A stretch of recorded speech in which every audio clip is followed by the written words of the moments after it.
Global वॉर्मिंगची जागृती होण्यासाठी आमच्या काय होतं की आमची पीठं आहेत, सध्या एकूण पीठं आहेत आमची 13 आणि जे मुख्य पीठ आहे आणि 12 उपपीठं आहेत. महाराष्ट्रामध्ये जो भौगोलिक विभाग आहे त्या भौगोलिक विभागामध्ये प्रत्येक ठिकाणी पीठ आहे.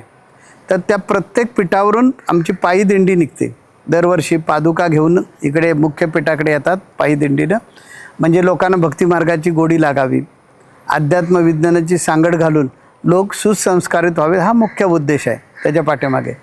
आणि त्याच्यामध्ये युवा असतात मोठ्या प्रमाणामध्ये, की व्यसनांकडे जे युवा वळलेले आहेत ते न वळता त्यांनी अध्यात्म आणि विज्ञानाची सांगड घालून उत्तम प्रकारे जगावं. माझी शिकवणच आहे, तुमचे डोळे विज्ञानवादी ठेवा, मन अध्यात्मवादी ठेवा आणि बुद्धी वास्तववादी ठेवा. अशा प्रकारचा आमचा संकल्पच असल्यामुळे आणि त्या अनुषंगानं जे मला जोडले गेलेले युवा आहेत ते युवा चांगल्या प्रकारचं आज कार्य करत आहेत. तर हे युवा त्या पादुका घेऊन हजारो मैल चालत येतात. नागपूरची आमची जी दिंडी आहे ही नागपूर पीठाची दिंडी जवळजवळ 45 दिवस लागतात त्या दिंडीला आणि तिथून चालत येते. आमची नागपूरवरून दिंडी येते, त्यानंतर मराठवाड्यातून परभणी मठावरून दिंडी येते, त्यानंतर पुणे पीठावरून दिंडी येते, नाशिक पीठावरून रामशेज किल्ला आहे त्या पायथ्याशी आमचं आश्रमाची जागा आहे तर तिथून ती दिंडी येते. मुंबईमध्ये वसई या ठिकाणी आश्रम आहे तिथून दिंडी येते, गोव्यातून दिंडी येते, तेलंगणातून दिंडी येते. आता सध्या 7 दिंड्या येत आहेत. दरवर्षी आम्ही 2-2 दिंड्या त्या वाढवत राहतो.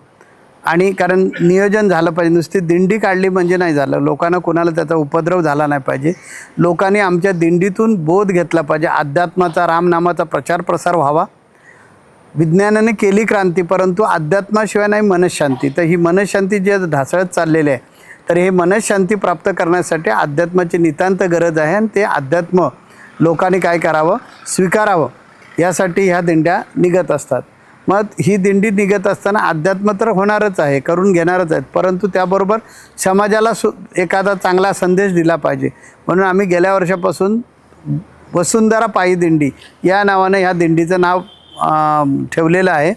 आणि ही दिंडी मजल दर मजल करत निघते. 11 सप्टेंबरला पहिली दिंडी आमची सुरू होते आणि ती 21 ऑक्टोबरला इथे येईल. म्हणजे किती दिवस झाले पहा.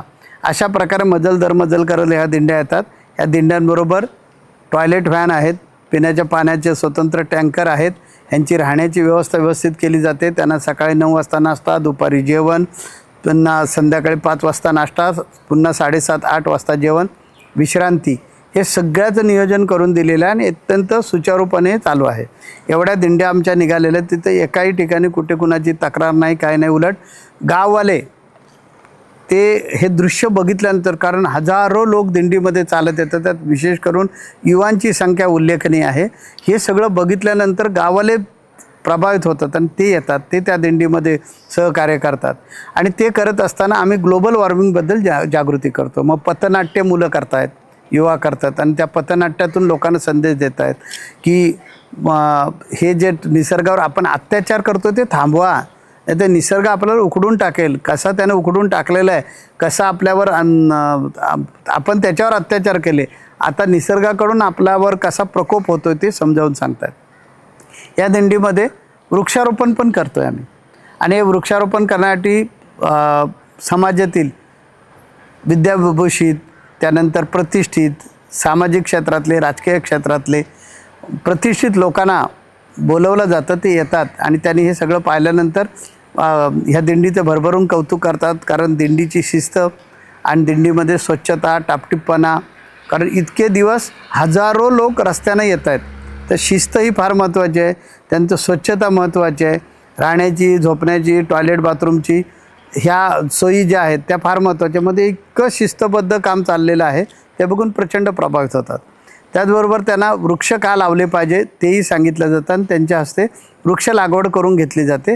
ते त्या भागातले प्रतिष्ठित लोक असल्यामुळे त्यांनी जर सांगितलं समाजाला की अरे आपण झाडं लावली पाहिजे, झाडं वाचवली पाहिजे, नुसती लावून नाही चालणार, वाचवली पण पाहिजेत, कारण ही झाडं आपल्याला ऑक्सिजन पुरवतात आणि निसर्गातला जो कार्बन डायऑक्साईड जो आपल्याला अपायकारक आहे, ज्याची आपल्याला आवश्यकता नाही, ज्याच्यामुळे आपल्याला अपाय होतात, ती गोष्ट ती झाडं खाऊन टाकतात आणि त्या मोबदल्यामध्ये ही झाडं आपल्याला ऑक्सिजन देतात आणि ऑक्सिजनची प्रचंड गरज आहे आपल्याला.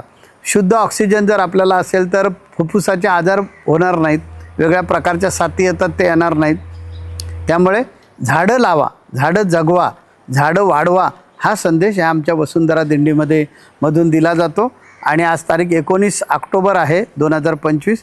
21 ऑक्टोबरला सगळ्या दिंड्या आमच्या जन्मोत्सवाच्या निमित्तानं इथे एकत्र येतील. हा जन्मोत्सवाचा जो उत्सव आहे हा दरवर्षी करतो. 1992 पासून हा वारी उत्सव केला जातो. दर 2 महिन्यानं वारी उत्सव या नाणीज धाममध्ये होतात की गजानन महाराज प्रगट दिन, त्यानंतर रामनवमी, त्यानंतर गुरुपौर्णिमा, नंतर आमचा 21 ऑक्टोबरचा जन्मदिवस आणि दत्त जयंती. अशा प्रकारचे दर 2 महिन्यानं एक उत्सव असतो. लाखो लोक आलेले असतात. हेतू एक असतो ह्या सर्वांना एकत्र आणण्याचा की संस्कार, की एवढे लोक आलेले असतात त्याचं कशा प्रकारे नियोजन केलं जातं, कसा टापटीपपणा ठेवला जातो, कसं प्रत्येक गोष्ट जी आहे ती जिथल्या तिथं होत असते ते बघावं लोकांनी आणि ते आपल्या जीवनामध्ये वापरावं. त्याचबरोबर अनेक विचाराचे लोक इथं आलेले असतात. एकमेकांच्या विचाराची देवाणघेवाण व्हावी, जग कुठे चाललं आहे ह्याच्याबद्दलची त्यांना माहिती व्हावी. अशा प्रकारे विविध उद्देश डोळ्यासमोर ठेवून ही दिंडी म्हणजे वारी उत्सव केले जातात. तसा 21 ऑक्टोबरचा वारी उत्सव आहे आणि 21 ऑक्टोबरच्या वारी उत्सवाला सर्वजण येतील आणि जन्मोत्सवाची वारी साजरी करत असताना समाजाला जे आवश्यक आहे अशा प्रकारचं प्रबोधन पीठाचे उत्तराधिकारी कानिफनाथ महाराज हे देतील. त्यानंतर आम्ही आमच्या प्रवचनातून देऊ आणि हा सतत म्हणजे 20, 21, 22 आणि 23 तारखेपर्यंत 4 दिवस हा उत्सव चालतो. 23 तारखेला त्या ज्या सगळ्या दिंड्या आलेल्या आहेत त्याच्यामध्ये पादुका आलेल्या आहेत. त्या पादुकांना 23 तारखेला इथून निरोप दिला जाईल आणि 23 तारखेला या कार्यक्रमाची सांगता होईल. अशा प्रकारचा एकंदरीत कार्यक्रम असणार आहे. टाइम्स डिजिटलला लाईक करा, शेअर करा, सबस्क्राईब करा आणि बेल आयकॉन दाबायला विसरू नका. Times digital.